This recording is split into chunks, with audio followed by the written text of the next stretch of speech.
success. Welcome aboard to the Forex Trader Podcast with your host, Gates Adams.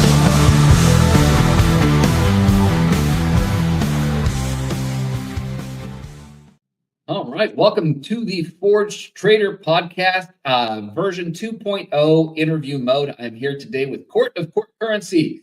Court and I have had a chance to talk several times. I've had him on the Trader Bacon Show. If you haven't checked that out, you should do so Mondays on Benzinga at 11 a.m. Eastern Time, and just a little bit of shameless self-promotion there. And Court, man, how's it going? It's going great, going great. Been building on the Apex platform. Learned a lot. It gave me the the fund that I needed to make consistent money. Got to do some nice payouts, as we have been going through a few interviews for the past few months. So it's been a nice journey. Yeah, love it. Well, I love it, man. And you know what? This show has given me the opportunity to really get to know some really cool people beyond the fact that they're just traders. And every time we have an opportunity to chat, it is absolutely always a pleasure, which is, of course, why I invited you to be here on the podcast. And we're going to do something a little different. Obviously, we've done some interviews with. We did one interview on the Trader Bacon Show. That was a lot of fun. We'll share some similar formatting, I think, to that. But we're really just going to go a little deeper into the life of a trader, what it's been like for you, and some highs and lows. Everybody likes to talk charts, so we'll go ahead and bring out some charts, and we'll chat about that a little bit here as we get into it. But if somebody did not get a chance to see the show that you were on before, why don't you share with us just a little bit about your background in trading? How'd you actually get into the game? Well, I originally my first taste of trading at all was binary options, right? Okay. That's like the wild west of trading. You're on Nadex? Afterwards, but first something called CT options, and like they got involved in a big scam, back in the day. But anyway, I was looking for ways to make money online. That's what I typed in, and that's how I found binary options. And then eventually it got me into Forex, and like we're talking, this is I trade a few months this year, wait another year, trade. It was really no consistency. Sure. In me diving into it. I just wanted to make money from home, trying to escape the 9 to 5. Yeah. Did you know anything about trading or the markets or options? Did you know anything about this world? Not at all. Not at all. Nothing. Okay. So with that in mind, what was your expectation? What did you think this journey was going to look like? Did you think you were going to make money in 6 months, or what was your expectation? When I first got into it, yes. When I first got to it, I'm like, okay, because so binary options, like, just like futures or Forex, instant gratification, but like it's more of like a timeline thing. I had some, beginner's luck, but then, ultimately just totally tanked, and a friend of mine, when I first started, shared with me the Inner Circle Trader. Michael Huddleston, right? And his actual website. And I looked through it, but as everyone says, like he has so much material, you don't know where to start. You don't want to go through all the the chatty pattiness of them, So I didn't really study it like that, So I did my own thing. Once again, started having some good luck, And then I found some decent systems, but once again, I was also a boxer at the time, and so that was my main thing, boxing. Travel the world, that I love. That's been my passion for the past 15 years, until I love that. Let's explore that for a second, because I think it's pertinent here. Mm-hmm. And for anybody who has listened to every episode of the Forex Trader Podcast coming into this, has heard me talk about the fact that if you want to build, me talking about the fact that if for me to build discipline as a trader, my route was to build discipline in other areas of my life. Now, it's not a unique concept. This isn't my original idea. It was something that really was suggested to me based on some work that I had done in my life prior to this. Mm-hmm. But when you think about something like boxing. Now, what level were you boxing at when you were kind of at your height, or are you still at your height? I don't even know. Oh no, I'm retired. I'm Okay, retired. you're retired. Yeah, but I fought. I've one of well, I made it as much as number 35 in the world. Okay, Right. wow. Okay, So not top, but it's a lot of people in the world. yeah, yeah. Well, in my weight class at least, Sure. and one of the people that I fought, who I lost to at Madison Square Garden, he's number one in the world right now. Charles Conwell. But I fought some top contenders. Sure. I was on my way to top contention. But kind of like how I look at trading now, like you can't have a bunch of things going on. I also was running the business. Sure. As I told you, I have a logistics company, and I can't be busy doing that and worrying about working out 3 times a day, eating right and going over game plans for fights. So ultimately, I won some titles, some regional titles, but never didn't get a chance to fight for the world title. But I'm not mad at all. Had many chances. It was a great journey. Fought some really good fighters. It was great. It was great. Loved it. Well, and thanks for sharing that, man. And the reason I asked that question is quite frankly because you don't get to be number 35 in the world at anything without a particular level of discipline. You talked about working out 3 times a day, obviously traveling. I mean, there's just such a dynamic to that world. Yeah. I mean, it tells me everything that I need to know. You are a disciplined person. Yes. Now, Yeah.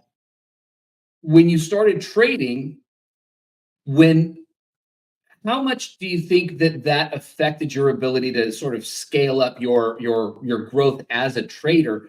Meaning, for example, I know I started off as a very undisciplined trader. I've literally like looked at my charts, set up a trade, literally said out loud, I shouldn't do this, and I would click the button and end the trade.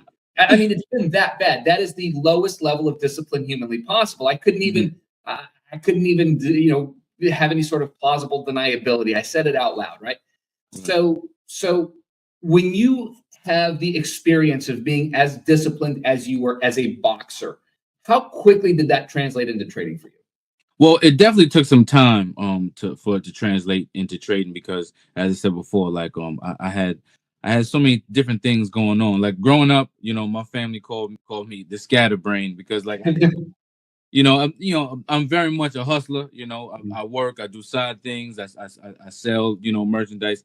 I was all about making money, but never focused on one thing like that. Sure. So it wasn't until I started, my last fight was September 9th of last year, right? Okay. So towards the end of last year, that's the last 6 months.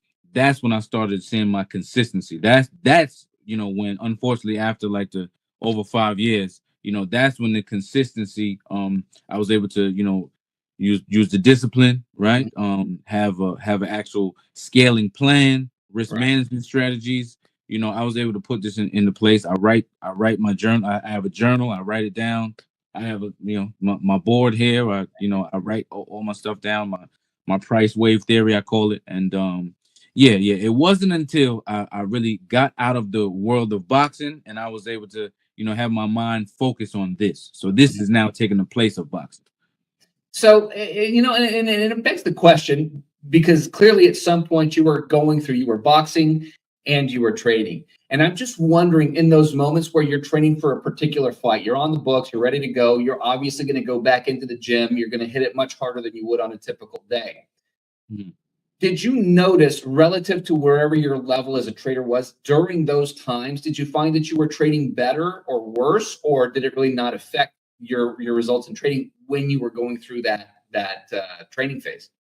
I had times of what kept me in the game was because like I had times where I was doing really well, really Mhm. well.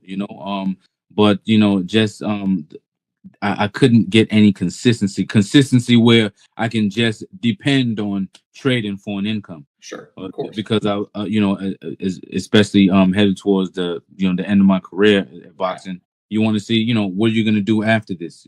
I don't want to stay in the logistics business for the rest of my life. Maybe I go into boxing promoting. That's still on the table. But I wanted something that I could, fall back on Sure. for the future. So for you, and again, I know this is going to be different for everybody, but I always ask this because I do think that this is a consistent question that viewers always have. If you're trying to make it, if you're there, like I have been for pretty much the last 30 years almost, and you're sitting there going, I'm putting in the time, I'm putting in the effort. When is it going to hit for me, right?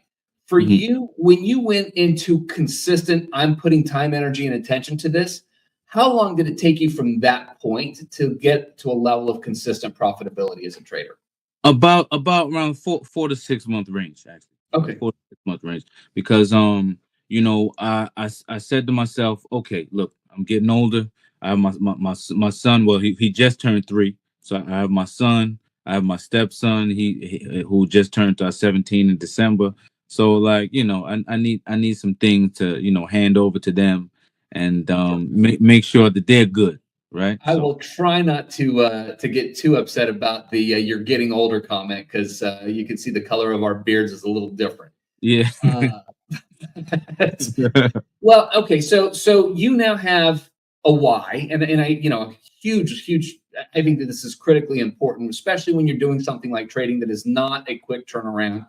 I would say 4 to 6 months is a reasonably short period of time, but of course you had, how much Oh, I experience like a little over 5 years doing Okay. this. So you've developed a strategy that has worked for you. You've developed some confidence in that strategy. You've seen some positive results. But as far as getting to that consistency point, that was that 4 to 6 month period. Right.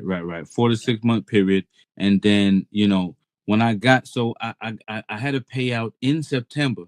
Mhm. I had a payout in September, but then then my next payout was December 24th, Okay. and this was and that was the first time I spoke to you, I believe, or Mhm. maybe January, but December 24th was the turning point.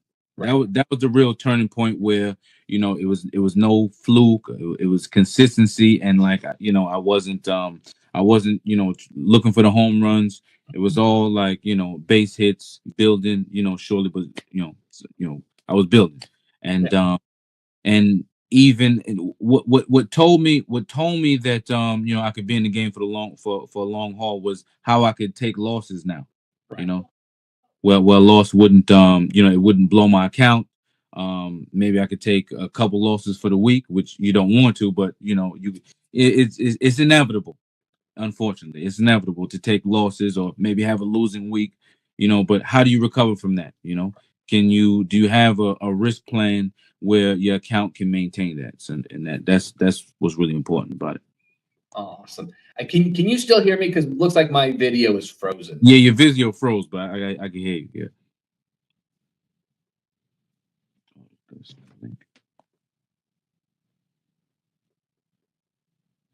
All right. You can still hear me? Yeah. All right. Well, I hate this. Um, It's I don't cool. know. I don't know what to say here. Let's see here. Um, well, no, that's not what I want to do. We are just going to let's see.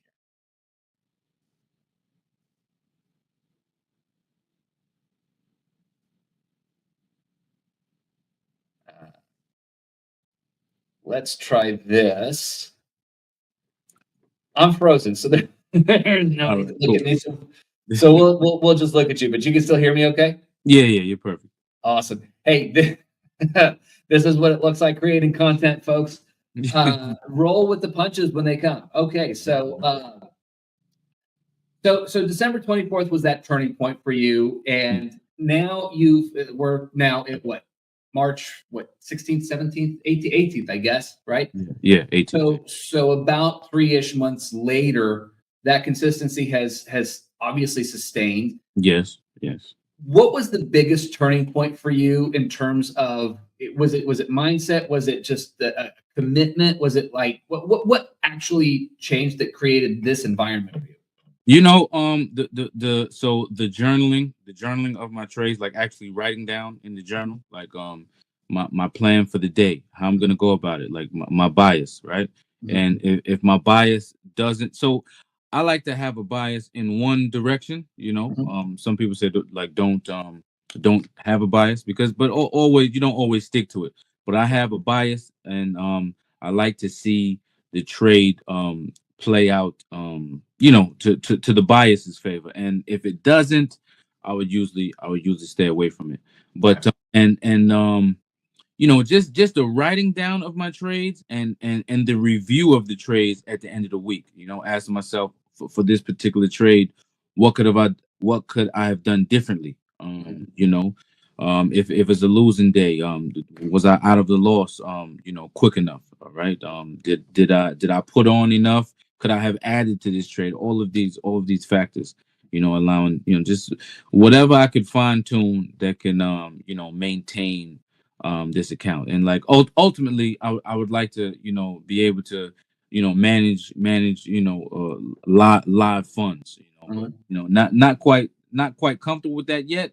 Right. But hopefully, within the next year or so, we can do that. But just it's just been great what Apex has allowed to do for my trading career. Well, everything comes in phases, and I think this is probably a pretty good place for you to be right now, and Yeah, it's working for you, right? yeah. Um, so uh, sh- let's see here. So at this point, you're pretty much you're a full time trader. This is what you do for a living, right? Yeah, yeah, yeah. I still have my business, the logistics company, but I am definitely I'm a full-time trader. Yeah. Trading is your primary.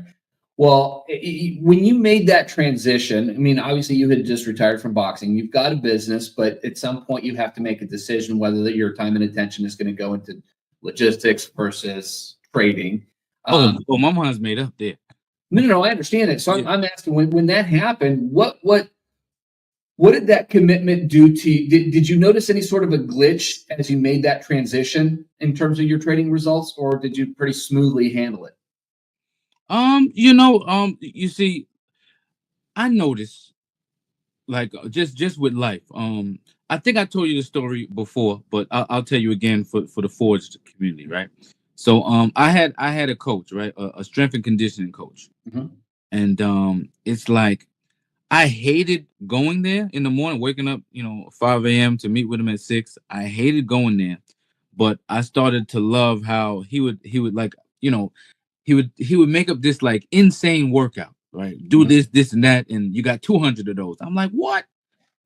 But after doing it over and over, right? I do the impossible on Monday. All right, take a break Tuesday. Do the impossible on Wednesday. All right, do it again on Friday, and then next week. You're like, your mind is built where you can do anything. Mhm. There's no such thing as impossible as long as you put your mind to it. It may be challenging, but it's not impossible, Sure.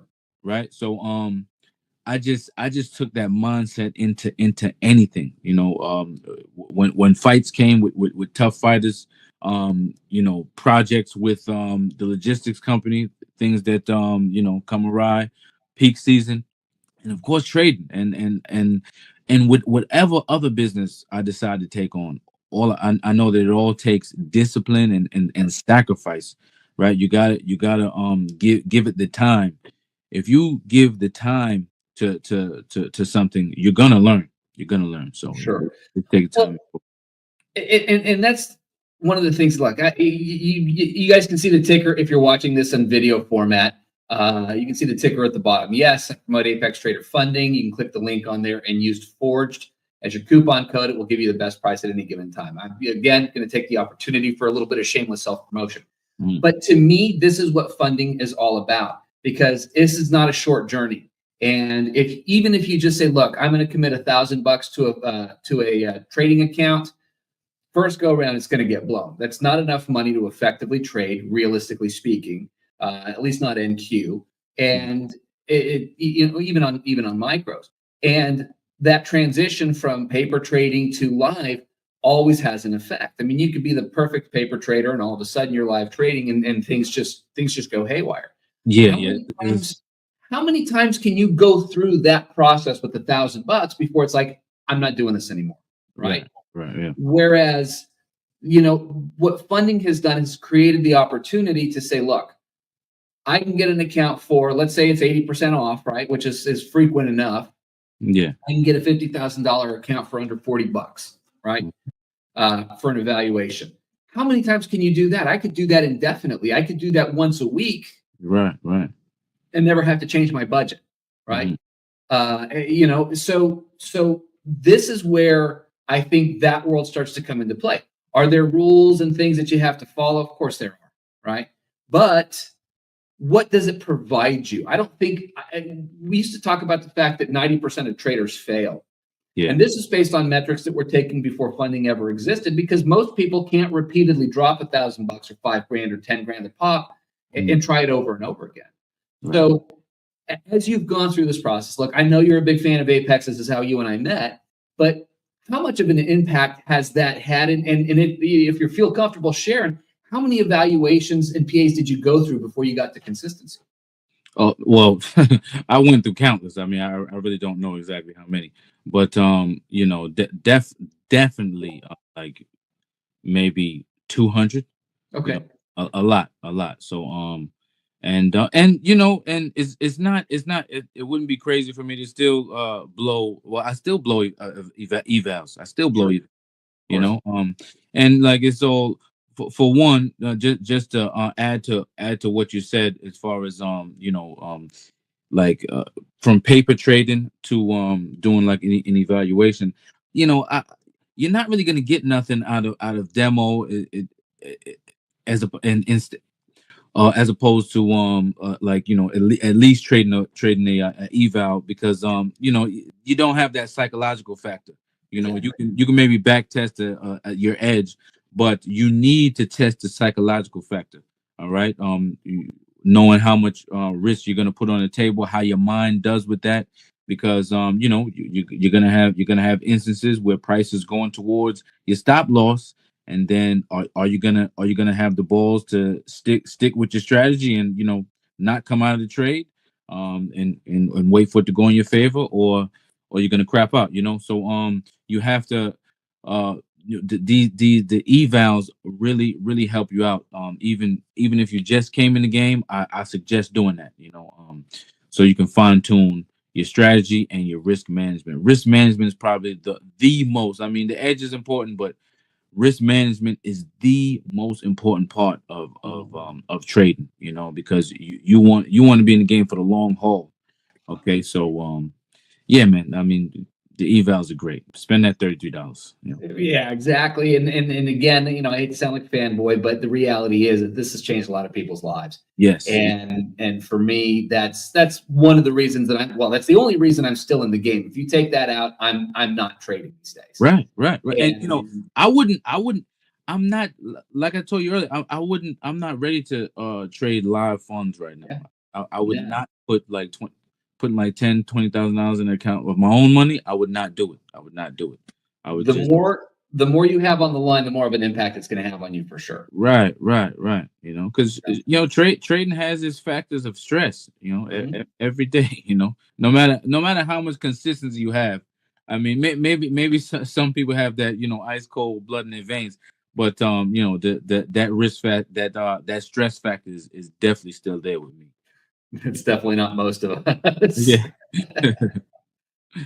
Yeah. So let's talk a little bit about about strategies. Now I know from previous conversations, you and I are pretty much in a similar arena in terms of ICT-ish. I'm going to just sort of ish. Yeah. And so we're going to pull up now.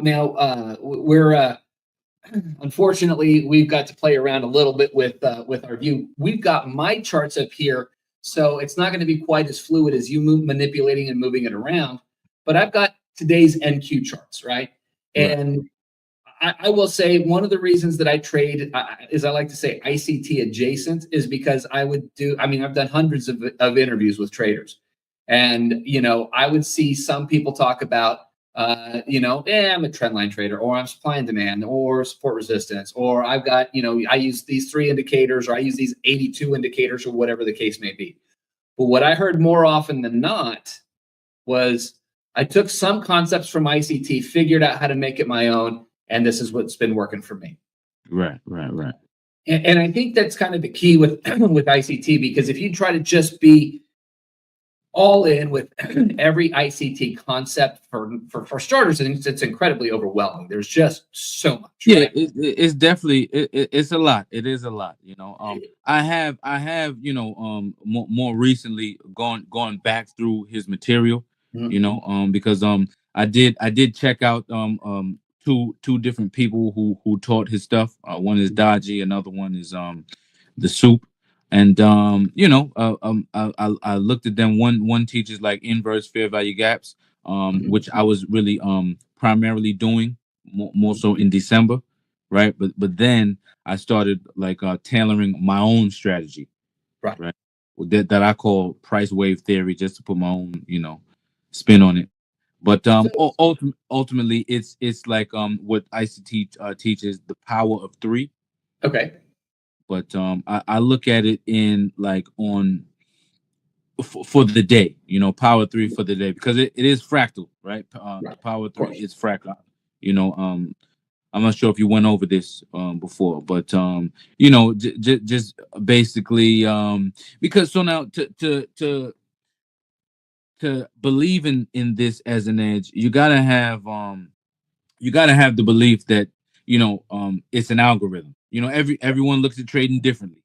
Everyone looks at it differently, but the belief that there's algorithms, that are getting into these positions and engineering liquidity in order to move the markets in whichever way, right? Because trading is a zero sum game. Each transaction, you have to have the equal amount on the other side. So Sure. for that purpose, to enter the position, they need to the opposite side of the contracts to fill it in the beginning of the position. So it's kind of that belief I have that has me going with the power three theory. Sure. And so, I mean, and this is definitely something that I've learned through and developed and have an understanding of. And yes, I absolutely believe. I don't know how much the quote unquote algorithm, but if I'm a guy who wants to sell 500 contracts of NQ futures, right? Yeah. I need somebody to, like, if I want to sell them, I need somebody to buy them, or vice versa, right?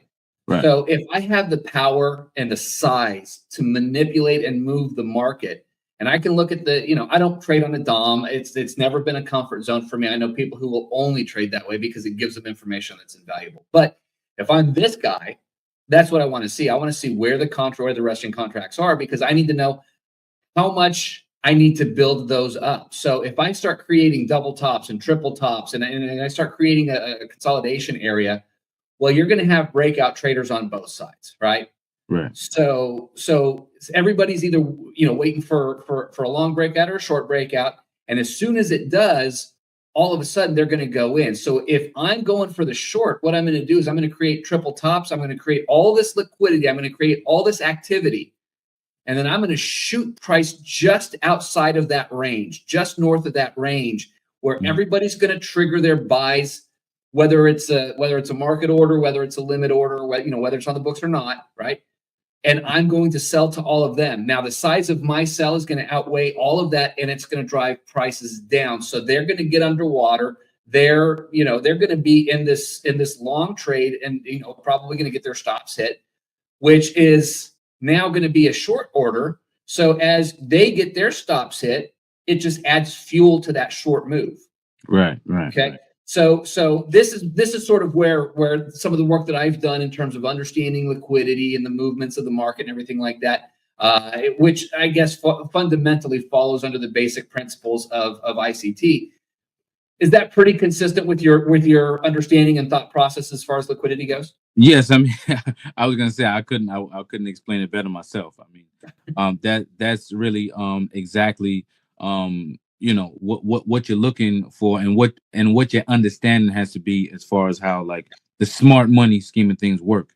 Right. Right? And but to expand on that, now you have things. I would say like the market is, it's either like creating or running to an imbalance, or like, engineering liquidity or taking out, Sure. the liquidity swing highs or swing lows. And you'll find these PD arrays, like PD for, premium or discount. Mhm.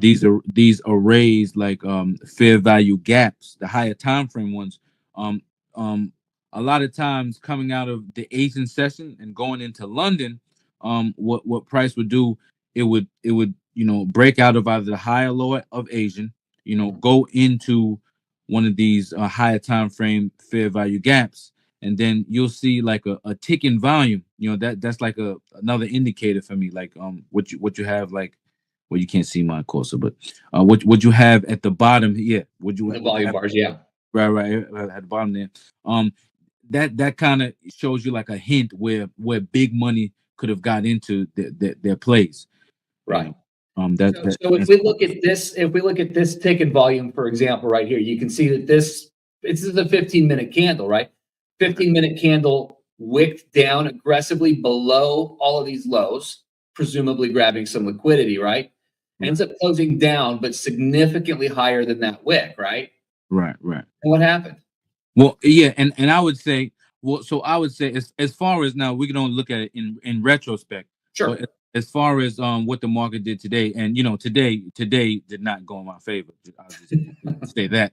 But as of what happened today, you have the sell off in at the beginning of market open, and then what that candle is telling me, that wick, they got out of their contracts. Yeah, it did go up a good amount afterwards, but like, for the most part, I'm saying I'm looking at that as like consolidation now compared to the actual Right. move. So we have the big players making this move happen, right? And then Right, we have the rest of us little retail guys over here creating this little movement. right. And for my strategy, you see, like I didn't get a good in on my play. So okay, after Asian, right? You see it breaks out to the lows of Asian, right? Sure. And then London, it kind of goes up and goes towards the high of Asian, but does not break out and make a high of Asian. Right.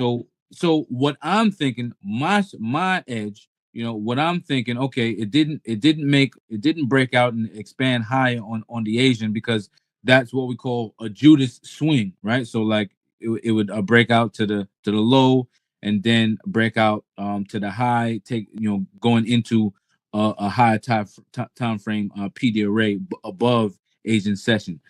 That would be, for me, that would be my hint that price is going lower, right? But we didn't have that breakout above Asian. So being that it started coming lower, I'm thinking we're going for longs today, right? So, Mhm. in so today it just didn't play on my favor, and that's how it goes. But what if we did come down, which was like, for market over, if the move is to go higher, like usually the market will come down, try to retest the lows, or create a new low, making that the what ICG calls the turtle soup, like the complete low of the day, or vice versa, the high of the day. um you know that would be like the move of the day. Sure. And I'm trying to find see if I can find a reasonably decent example, but it's taken forever for these to load up, or maybe it just doesn't go that far back. Um, ultimately, at the end of the day, if you're an IC trader, you're looking for sweeps of liquidity and you're looking for displacement in the other direction. Is that pretty consistent with how you? Right, yeah. So Yeah. accumulation, and like for this, so an AMD is the term for, like, there's basically the same thing as, power of three. Sure. It is accumulation, and then followed by manipulation, then distribution. But Right. the accumulation that I look at is Asian session, right? Got it. Because he says that, he states AMD being fractal, power three is fractal. It can happen. You can look in the weekly, the daily, whatever. I look at it from, the Asian session, what price is doing after the Asian range, because that kind of sets up the whole day for me. Sure. You know, and I look at price, the breakout of prices, and you'll notice that sometimes it breaks out in both directions, kind of like, if you're looking at that, it may kind of trick you, but it's the Judas swing that goes into what you look for, the higher time frame P to array for price to go into, and then if it goes higher, usually we're coming down lower, and vice versa. It goes lower, usually we're going higher. But I don't just take the trade anyway. That's just an outline, and then after that, you go into like the 1 minute chart. That's where now you'll look for market structure shifts now on the 1 minute, because before like the 5 minute, the 15 minute, becomes turns bullish or bearish, the 1 minute chart has to do so. Sure. Right? So yeah. Do you don't see, you can't see my course at all, right? Yeah. All right. So towards the end of this AM. So you're talking about 11 o'clock. Right. Yeah, around 11 o'clock. So Right here.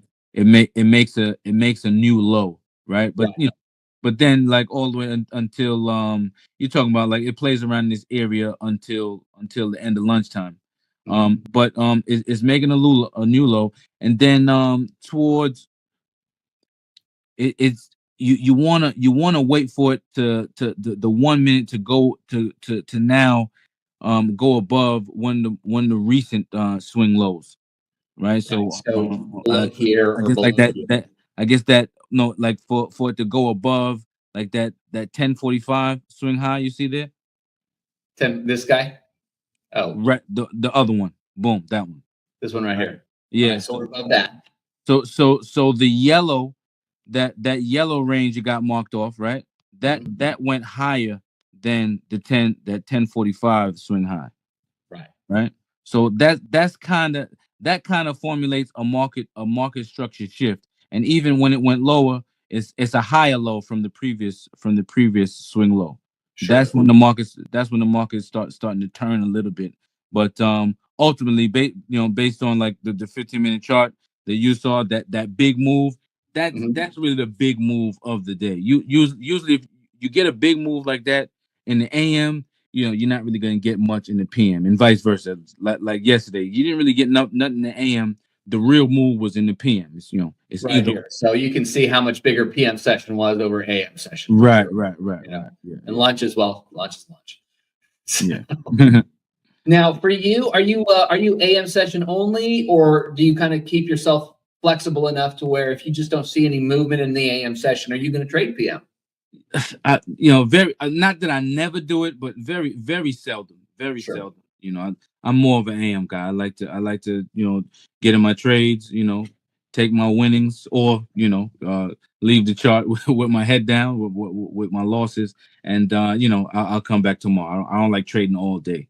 Right. And I think that's a dynamic that, especially as we're learning, as we're coming up, and I know I'm super, super guilty of this, we have to learn to walk away. Good, bad, or indifferent. I can't tell you how many times I've gotten into the PM session and I've, either given away wins or I've made a loss worse. I'm not going to say I've never had a great PM session. I certainly have. In fact, I have in the last couple of weeks, which has helped get me over that threshold. But when you look at decisions like that, it's not what happens today. It's what happens if you do this 100 times. Right. And if 100 times I play in the PM session, I'm just not as well versed in how the market moves in the afternoon.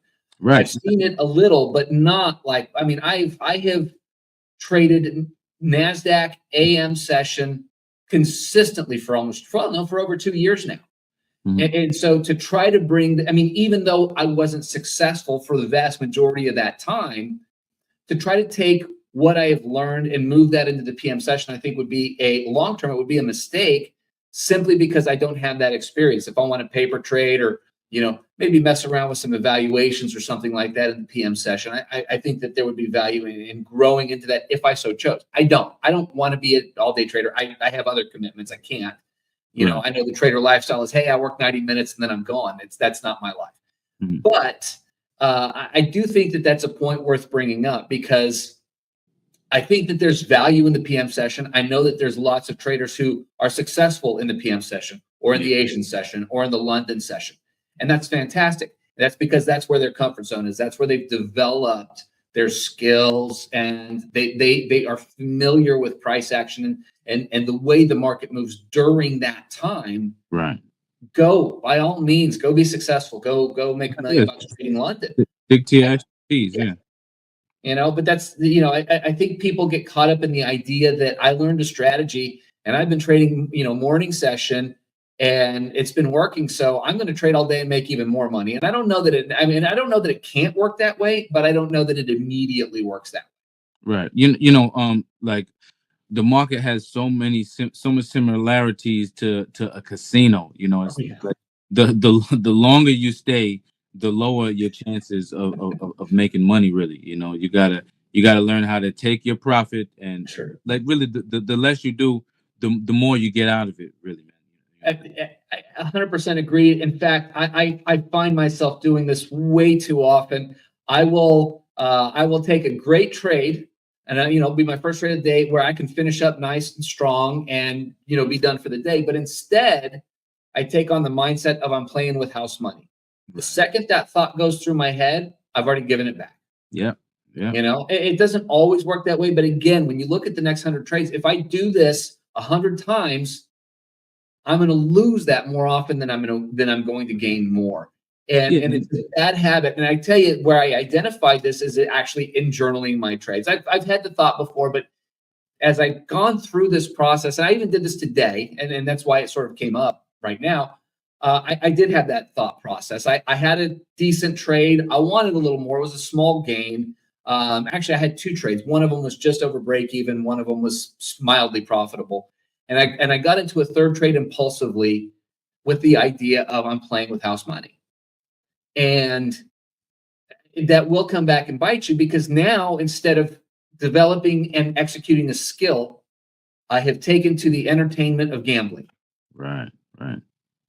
And so I have to beat that mindset out of my vocabulary, out of my phraseology when it comes to being in the charts, because I know it will hurt me. And the only way that I can identify that is by seeing it happen in real time. The only time I'm going to see it is right after I'm done trading. So I have to journal. I have to do this if I want to take my trading to the next level. And I have resisted it. I don't like doing it. It seems tedious, and trading is fun and all of these things. But I'm not here to play a game. I'm here to develop an extra income. Yes. It's a business, you know, and I've run several businesses in the past, and when you treat your business like a business, it gives you results like a business. When you treat it like a video game, which you can easily do with trading, you're just going to feed it more quarters. Yeah, and that's, you know, that's what the you know, the institutions want. You know, they use the retail trader, you know, the normal retail trader liquidity for the institution. Really sad to say, but you know, that's the way it works. And you know, quite often the human mind, human nature plays against us, you know. Like even just looking at this move from earlier today, you know, and you know, you can quite easily you see that huge candle to the downside. If you were in it, you see the huge candle to the downside, and then you know, you take part in it at the very bottom.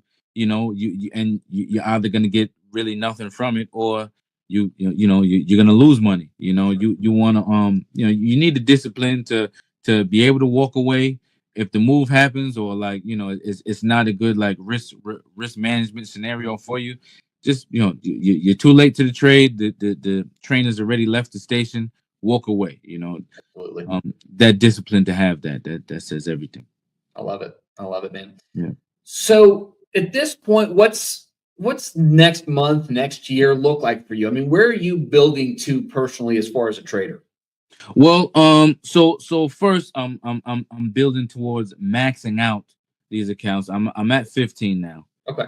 I'm at 15 accounts. I was thinking of going for like a 250, but you know, I just hate how long I may have to wait to pass the eval. So yeah, I'll just stick with the 50s, and sure. I mean the whole plan is get that, then the replicando Replicanto would allow you to now copy trade across different funded companies. So Sure. maybe I'll do Traderfy or Top Step next after I max out, and then hopefully by next year I build a track record, and first do some live money on my own, and then maybe get some investors and do some live live money account management. That'll be the plan. That is a bold move. I say that with my history of trading other people's money is definitely. I would never do that at this point in my life, but I know a lot of people who have been a huge blessing to other people. Yeah. By doing so, and I know the type of person you are. I know that you would absolutely trade responsibly. When I was doing it, I was not trading responsibly. I didn't have the experience to do it yet. There I was, right? But however, so you have not necessarily futures though. So what I have longer term strategies in selling options, right? I don't know if you like do other type of trading like options, whatever. But so options trading, well, futures trading is risky, and buying options is pretty risky. But selling options, this is really much less risk, if really close to none at all. I've dabbled in options. You're talking about more like a covered call sort of situation. Exactly. That's exactly covered calls. Yeah. Right. So kind of like just like giving yourself a dividend, like a weekly dividend, monthly dividend. Right. But you have to own at least 100 shares to sell calls, sell covered calls. So like those are things I do for my portfolio, like more longer term portfolio. Sure. Well, and that's the thing. I think that when we get to the point of, okay, so trading is my thing, right? This is how I make my living. It doesn't mean I've only got one avenue. Right. I can trade swing trades on one account because that takes less time management, right? I can trade, options. I can trade long-term trades, investments, and things like that, in a different account while I'm trading futures on a day trading platform. It ultimately, the skill does translate, as you mentioned earlier. Yes, all of these time frames are fractal, and all of these concepts apply to every time frame. Right. So when you see these bigger moves, it potentially gives you an opportunity to grow into, hey, I'm not just going to take this trade that's going to last me, it's going to keep me in the charts for 10, 15, 20 minutes or 90 minutes or whatever it is. But I also have an options trade that's just that's more of an investment. I have my portfolio. I have several swing trades on in different platforms. And, as long as you don't trade them in the same account, you're not countering your own trades within your account, then each level takes a different amount of management. And so, with swing trades, you can spend 15 minutes, one morning and put on a swing trade that you're going to be in for a week, which instead of making you a few $100 could make you several $1,000s if positioned correctly. Right. But it may take you a week or longer in some cases versus just a few minutes. Doesn't change the fact that you're profiting. Obviously, you just have to manage your risk according to the position that you're in and what could happen. Obviously, a lot more can happen long term than short term. Right. Exactly. I mean, I deal with enough stress with futures trading. I really don't. I mean, even like swing trading for the weeks. See, like selling covered calls is really minimal. Attention you have to really pay to it, honestly.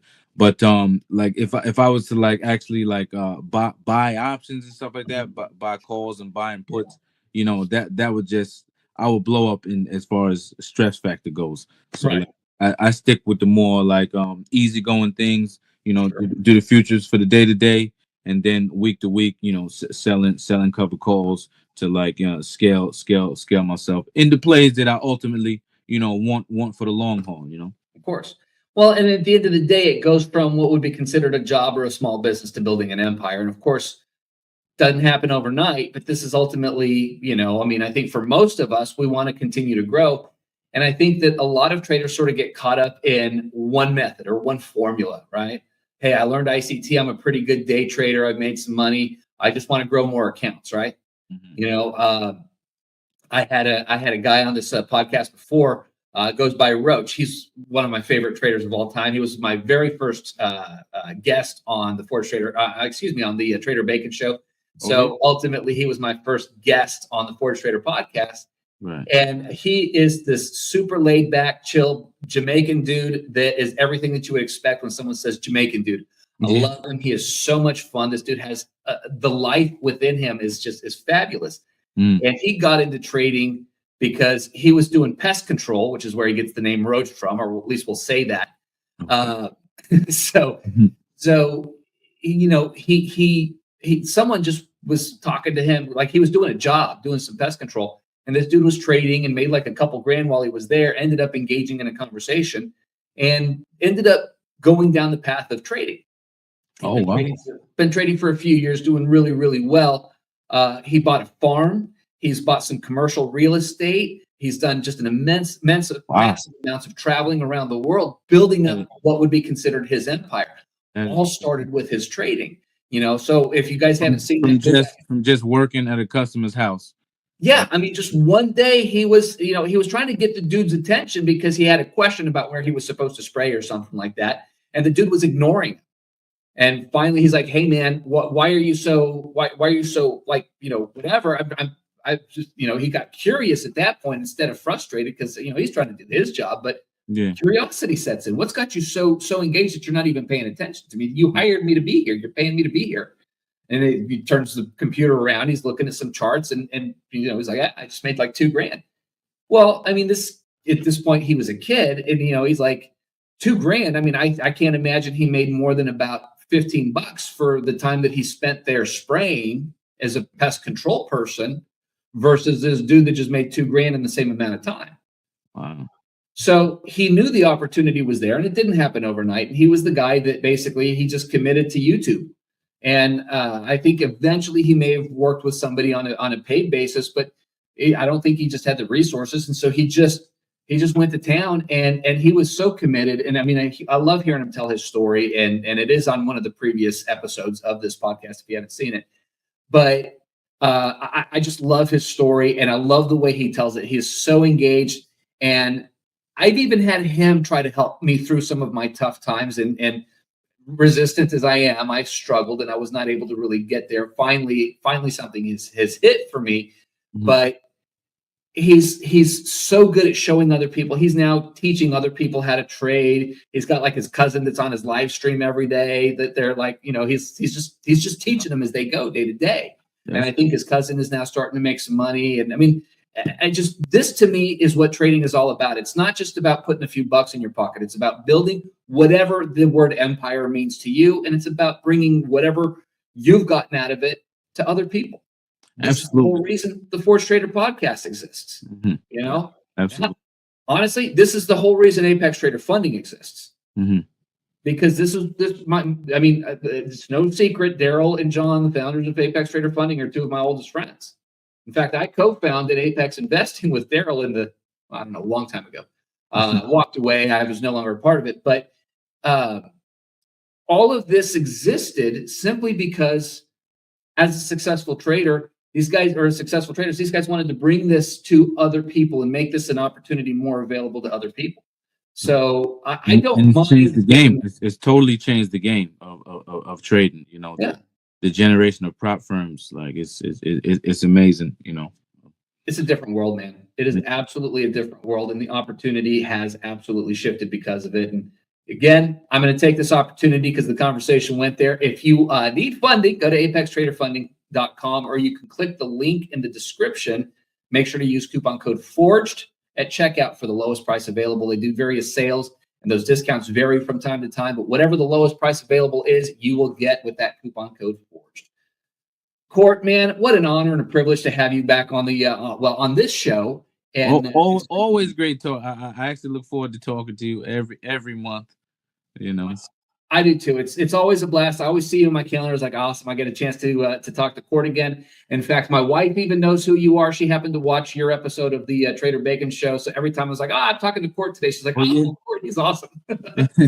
So, man, shout out to her.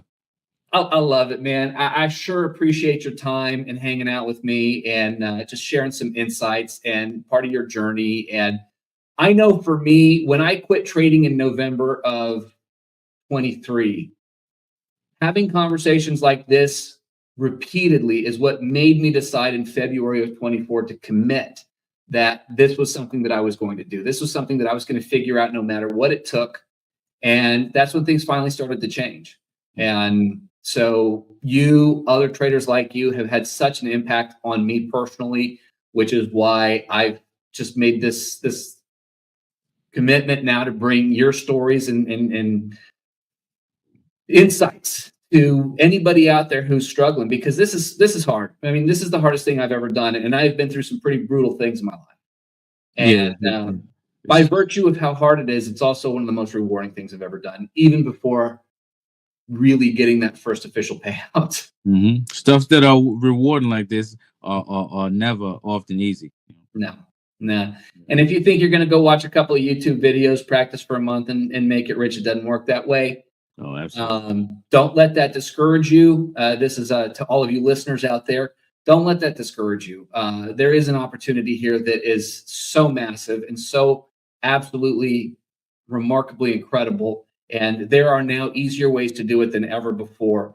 Traders like Court and Roach and even me are just proof that if you stick it out, if you put in the work, if you put in the time, you can do this. And now with the world of funding, you can do this literally indefinitely. If you can afford, $40 a month or $40 a week, even to just put into the world of evaluations, you can get there. So hang in there. And if you have an opportunity to check me out on social media. You can find me on Facebook, Instagram, X, YouTube, Spotify, iTunes, all of that stuff.